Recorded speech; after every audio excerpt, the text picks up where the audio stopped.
L'Afrique en deuil. Eden Kojo, ancien premier ministre togolais, également ancien secrétaire général de l'UIA, ex-OIA, facilitateur du dialogue national inclusif intercongolais, a tiré sa révérence hier. La RDC salue l'apport de ses pairs africains qui, au nom de l'organisation régionale, avaient défendu envers et contre tout le dialogue national inclusif sous sa médiation en vue de sortir la RDC de la crise électorale de 2016. Retour en image de quelques moments forts de ce qu'a été le dialogue sous la médiation de ses pairs africains.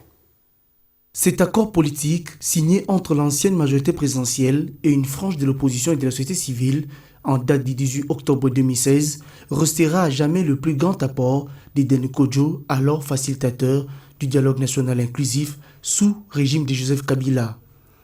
Avec le compromis trouvé, les délégués des parties prenantes prévoyaient notamment que Joseph Kabila, dont le deuxième et dernier mandat qui s'achevait le 19 décembre de la même année, devrait rester en place jusqu'à l'élection d'un nouveau chef de l'État, ce qui, d'après l'accord, ne devrait pas intervenir avant 2018. Une conclusion applaudie par les signataires, mais rejetée par le rassemblement et une plateforme de l'opposition, amené par Etienne Tshisekedi, chef historique de l'Union pour la démocratie et le progrès social, après avoir boycotté catégoriquement ces dialogues initiés par l'ancien pouvoir et recusé le facilitateur désigné par l'Union africaine. Tout comme les leaders maximaux, Moïse Katumbi, Jean-Pierre Bemba et leur mouvance, avaient persisté dans leur refus de participer aux travaux préparatoires conduits par Eden Kojo, accusé de partialité par ces derniers et de pérenniser Joseph Kabila au pouvoir.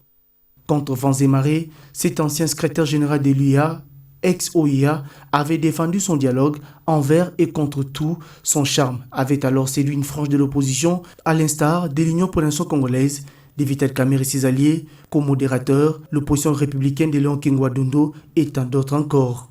Débuté le 1er septembre 2016 pour 15 jours, ce dialogue de la Cité de l'Union africaine s'est finalement achevé le mardi 18 octobre à l'issue d'échanges souvent tendus et ses conclusions contestées par l'UDPS, le MLC et le G7. Malgré les caractères qualifiés de non inclusifs, ce dialogue a balisé la voie des élections et permis les pays de s'aérer avec un nouveau gouvernement dit de large cohésion nationale, dont à sa tête Sami Badibanga.